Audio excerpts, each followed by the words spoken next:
बहू नहीं, मैं तो बावर्ची बनकर रह गई हूँ। अरे बावर्ची भी क्यों, मैं तो ऑलराउंडर नौकरानी बनकर रह गई हूँ। दिल तो चाह रहा है कि सब में जमाल गोटा मिलाकर इन लोगों को खिला दूं। अरे इंसान और रोबोट में कोई फर्क नहीं है क्या? किसी को मेथी के पराठे चाहिए तो किसी को आलू के, किसी को मूंग दाल का हलवा चाहिए तो किसी को गाजर का। कभी कभी तो लगता है कि इंसानों की जगह खबीसों के घर में ब्याह करके आ गई हूँ। मैं न जाने पेट है या कुआं, जितना भी डालो भरता ही नहीं है। पूजा बहू, अभी तक पराठे नहीं बने क्या? साथ में आते हुए अदरक की चाय भी ले आना, गर्मा गर्म पराठे के साथ अदरक की चाय हो जाए तो और क्या ही चाहिए। अरे मेरे लिए गर्मा गर्म कॉफी भी बना देना और साथ में ड्राई फ्रूट्स भी ले आना।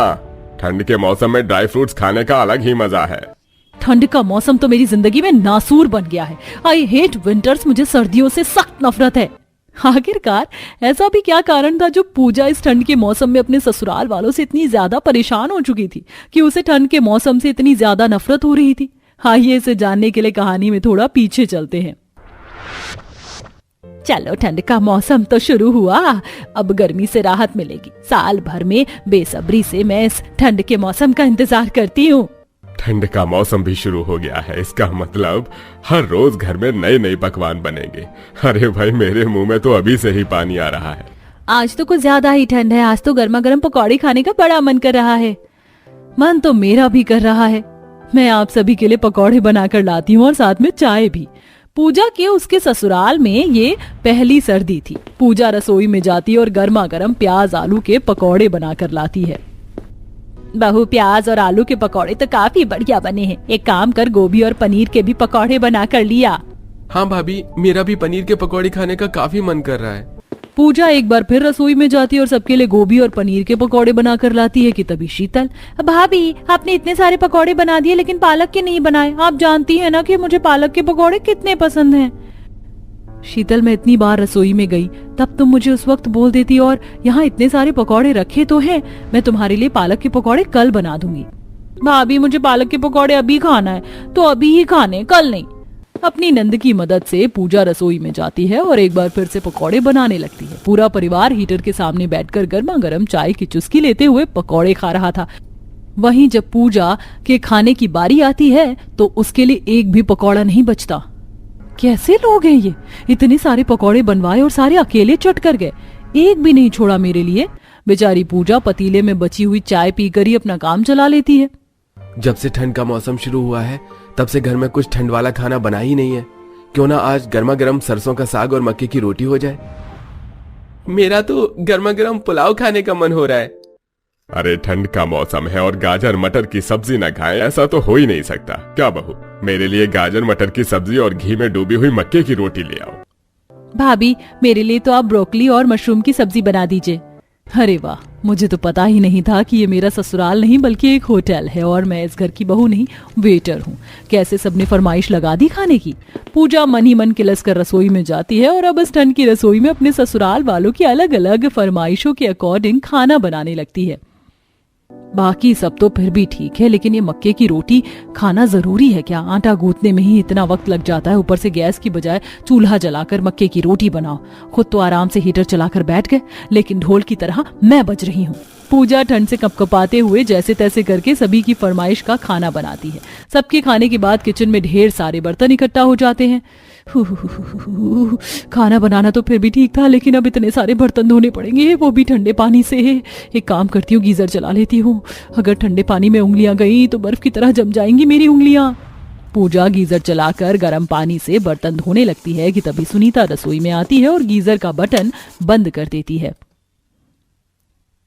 जब से ठंड का मौसम शुरू हुआ है तब से वैसे ही इतना बिजली का बिल भर गया है और तू है कि हीटर चलाकर बर्तन धो रही है। लेकिन माँ जी, इतने सारे बर्तन मैं ठंड में ठंडे पानी से कैसे धोऊं भला? कहाँ इतने बर्तन हैं? ये गीजर सिर्फ हमने नहाने के लिए लगा रखा है, ना कि छोटे मोटे कामों के लिए। अपनी सास सुनीता की बात सुन पूजा को गुस्सा तो बहुत आता है, लेकिन वो जैसे तैसे करके शांत होकर अब ठंडे पानी में ही बर्तन धोने लगती है। बढ़ती सर्दी के साथ साथ अब पूजा के ससुराल वालों की खाने की फरमाइश भी बढ़ने लगती है।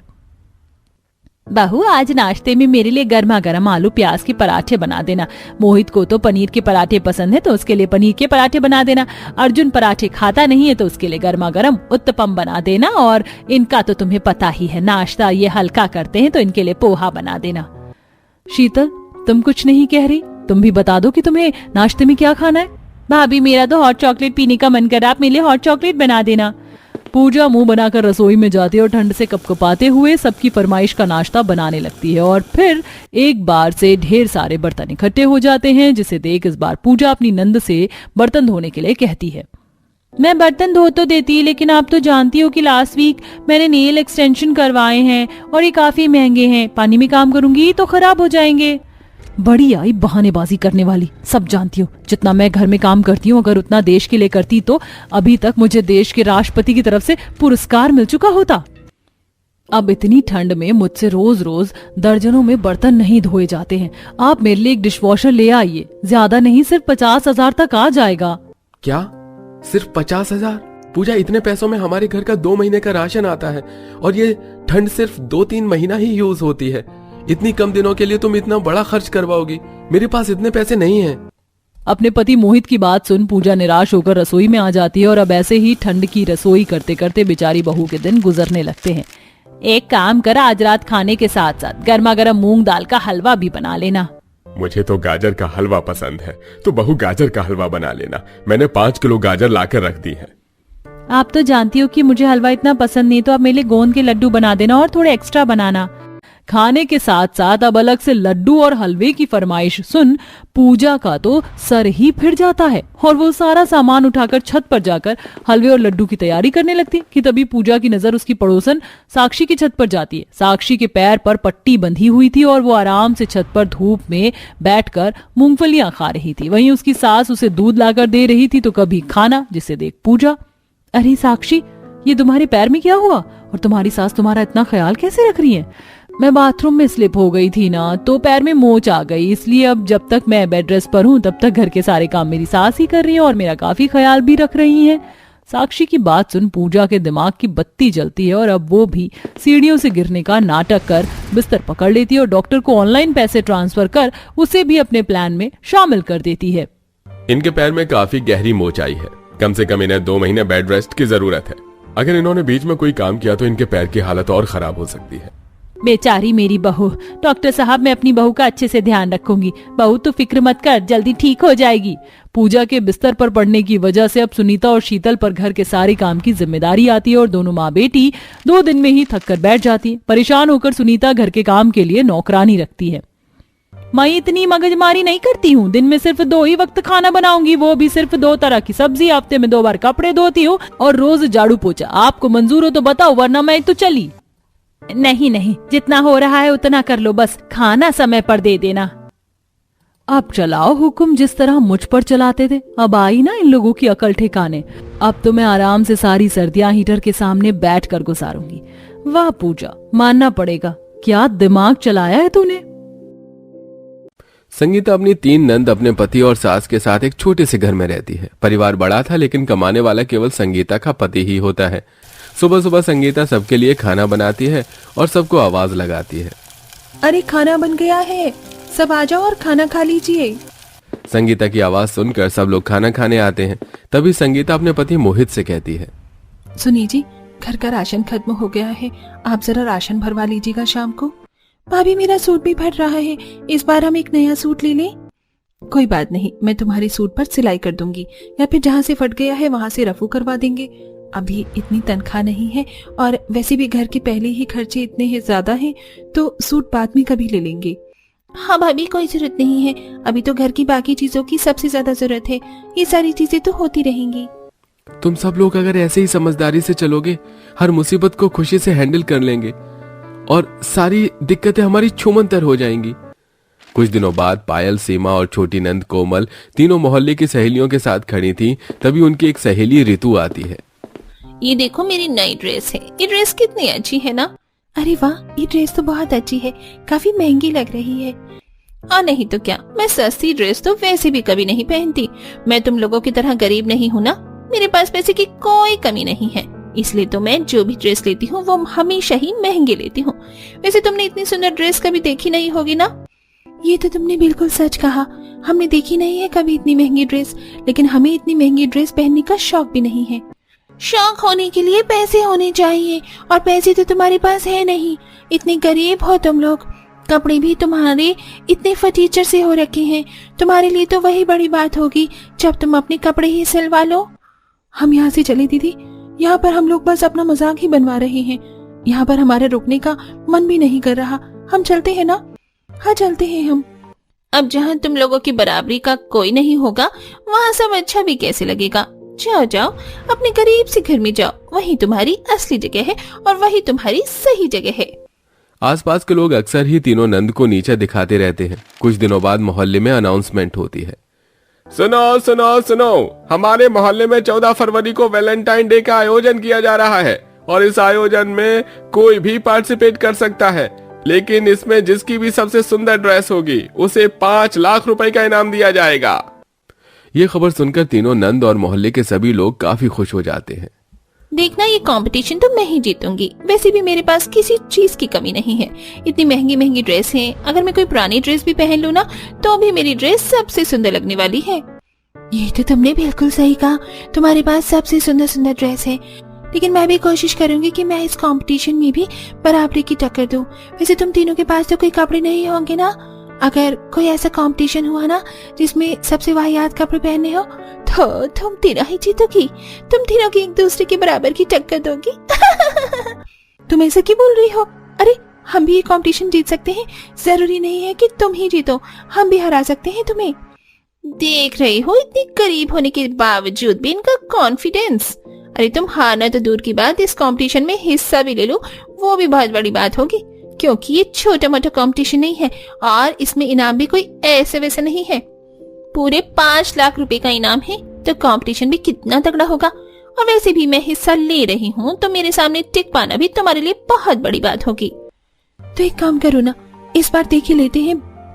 बहुत बार तुम लोग हमारा मजाक उड़ाते हो ना कि हमारे पास कोई ठीक से कपड़े नहीं है, हम गरीब हैं, तो इस कंपटीशन को हम जीत के ही रहेंगे। और जब हम ये कंपटीशन जीत जाएंगे ना, कोई भी बोलने लायक नहीं रहेगा। सोच समझ कर बोलना, कहीं सच में बोले लायक ना रहो तुम लोग। तो फिर जीत ही लेंगे। इस 14 फरवरी को वैलेंटाइन डे के दिन हम सब लोग तुम सबका मुंह बंद करवाएंगे। तीनों नंद वहाँ पर बोलकर घर आ जाती हैं। घर आने के बाद सारी बातें वो अपनी भाभी को बताती हैं। अरे बिना बात के क्यों तुमने कुछ भी बोल दिया? मैं भी तो यही सोच रही हूँ। मैं वहाँ इन सबको चुप ही करवा रही थी, लेकिन ये लोग भी तो बोले ही जा रहे थे। वैसे कोई कितना ही सुनता। अब तो मुझे भी डर लग रहा है, कहीं हमने अपना ही तो मजाक नहीं बनवाया, क्योंकि अगर हम वैलेंटाइन डे के दिन अच्छी ड्रेस पहनकर नहीं गए तो सब लोग हमारा ही मजाक बनाएंगे। ये तो हम भी जानते हैं कि हमारे पास कोई अच्छी ड्रेस नहीं है, मजाक तो हमारा ही बनना है, लेकिन भलाई इसी में है कि जब तक वैलेंटाइन डे निकल ना जाए हम घर से बाहर ही ना जाए। तुम ऐसे क्यों कह रही हो? अरे मैं हूं ना, मैं तुम लोगों के लिए ड्रेस बनाऊंगी। भाभी, वैलेंटाइन डे के लिए ड्रेस बनाना और वो भी उस ड्रेस को पहन के मोहल्ले वालों के सामने जाना, तो वो कितनी बड़ी बात होगी ना। ये पॉसिबल भी नहीं है। रहने दीजिए, हम ही बेवकूफ थे, वहाँ पर इतनी डींगे हाँक कर आ गए। तीनों नंद अब अपने घर से बाहर ही नहीं निकलती। कुछ दिनों बाद ऋतु उनके घर पर जाती है। अरे भाभी, ये आपके तीनों ननद कहाँ हैं? आजकल घर से बाहर ही नहीं आती। वो अभी किसी काम से बाहर गई हैं। जब से वैलेंटाइन डे की कंपटीशन की बात हुई है तब से तो आपकी ननद को बहुत काम आ गया है, पहले तो इतना काम नहीं था। तुम इतनी चिंता क्यों कर रही हो? अरे वैलेंटाइन डे के कंपटीशन में जीतेंगी तो मेरी ननद ही। तुम आज घर से बाहर निकल पा रही हो, लेकिन जब रिजल्ट अनाउंस होगा और पता चलेगा कि मेरी तीनों ननद जीत गई हैं, तब तो तुम अपने घर से बाहर ही नहीं आ पाओगी। मानना पड़ेगा, ननद तो ननद, लेकिन भाभी भी तीखी तलवार है। अब किसी की झूठी उम्मीद का तोड़ना भी तो बेवकूफी होगी ना। कोई बात नहीं, आप और आपकी तीनों ननद छोटे सपने देखते रहिए। ऋतु इतना कहकर चली जाती है। तभी पर्दे के पीछे से तीनों नंद आती हैं। भाभी, आपने फिर भड़का दिया ऋतु को।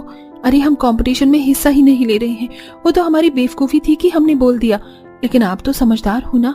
हाँ मैं समझदार हूँ, और तुम तीनों कंपटीशन में हिस्सा भी लोगी और जीतोगी भी। भाभी रहने दीजिए, मेरा तो मन ही मर गया है। अब पता नहीं हम क्या करेंगे। ऐसे ही कुछ दिन और निकल जाते हैं। कुछ दिनों बाद पायल सामान लेकर जा रही होती है। तभी उसे दीपिका देखती है। अरे दीपिका यहाँ, ये मुझे न देख ले। पायल घर के पीछे छुपने ही जा रही होती है कि तभी दीपिका उसे टोक देती है। अरे अरे पायल, तुम कहाँ छुप रही हो? मैंने तुम्हें छुपते हुए देख लिया। क्या हुआ, वैलेंटाइन डे के कंपटीशन की वजह से छुप रही हो ना? नहीं, तुमसे किसने कहा कि मैं कंपटीशन के डर से छुप रही हूँ? दरअसल यहाँ से रास्ता आसान पड़ता है तो यहाँ से जा रही थी। आप मुझसे तो झूठ मत बोलो। वैसे कंपटीशन की तैयारी कैसी चल रही है? दरअसल मेरी तो तबीयत ठीक नहीं चल रही। मुझे नहीं लग रहा कि मैं कंपटीशन में हिस्सा भी ले पाऊंगी। अब कुछ ना कुछ तो बहाना मारना ही पड़ेगा। वैसे तो मान ही लेती तुम्हारी तबीयत ठीक नहीं होगी, क्योंकि हार हर किसी को बर्दाश्त भी कहाँ होती है। दीपिका पायल का काफी मजाक बनाती है। पायल रोते हुए घर आती है। हमने बहुत बड़ी गलती कर दी। वैलेंटाइन डे पर पहनने के लिए हमारे पास कोई ड्रेस नहीं है। भाभी, हमारा क्या होगा? अब तो हर कोई हमारा ही मजाक बनाएगा। हम गरीबों के पास पैसे क्यों नहीं होते? तुम तीनों अपनी भाभी पर विश्वास रखो। देखना, इस वैलेंटाइन डे पर तुम तीनों ही सबकी नजर में होगी। लगता ही है कि सबकी नजर हम पर ही होगी। अब काम ही ऐसे हैं हमारे। अगली सुबह सीमा संगीता फटाफट से पुरानी साड़ियों को जमा करती हैं और कुछ प्लास्टिक की पन्नी को भी। ऐसे ही मैं अपनी तीनों ननद के लिए बहुत सुंदर सी ड्रेस बनाऊंगी वैलेंटाइन डे के लिए। वैलेंटाइंस डे आ जाता है और संगीता अपने तीनों नंद को उनकी ड्रेस देती है, जिसे देखकर तीनों हैरान हो जाती हैं। भाभी, ये तो बहुत सुंदर है। अब बातों में समय वेस्ट करोगी या अपनी वैलेंटाइन डे की ड्रेस पहनकर कंपटीशन में भी जाओगी? तीनों नंद और संगीता मोहल्ले में हो रहे कंपटीशन में जाती हैं। तीनों नंद को देखकर सब हैरान हो जाते हैं। कितनी सुंदर ड्रेस है और ये भी कितनी सुंदर लग रही हैं। कंपटीशन शुरू होता है और कंपटीशन का जब रिजल्ट आता है तो वहां के गेस्ट अनाउंसमेंट करते हैं। वैसे कंपटीशन का एक ही विनर होता है, लेकिन एक से ज्यादा कभी कभी 2 विनर होते हैं। पर यहाँ पर इस कंपटीशन में 3 विनर हैं, कोमल, पायल और सीमा। तीनों की ही ड्रेस इतनी सुंदर है कि उसकी तारीफ करते हुए हमारी जुबान नहीं थक रही। दरअसल ये ड्रेस हमारी भाभी ने बनाई है। बहुत प्यारी ड्रेस है, मेरे लिए भी बना दो भाभी। मुझे बहुत खुशी हुई है कि वैलेंटाइन डे पर हमारी ड्रेस हमारी भाभी ने बनाई है, जो कि सबको पसंद आई। इस 5 लाख के इनाम के हकदार आप तीनों हैं। वैलेंटाइंस डे पर नंद भाभी पूरे मोहल्ले में मशहूर हो जाती हैं और उसके बाद संगीता के पास भी काफी सारे ऑफर आने लगते हैं नई नई डिजाइन के लिए, ड्रेस बनाने के लिए।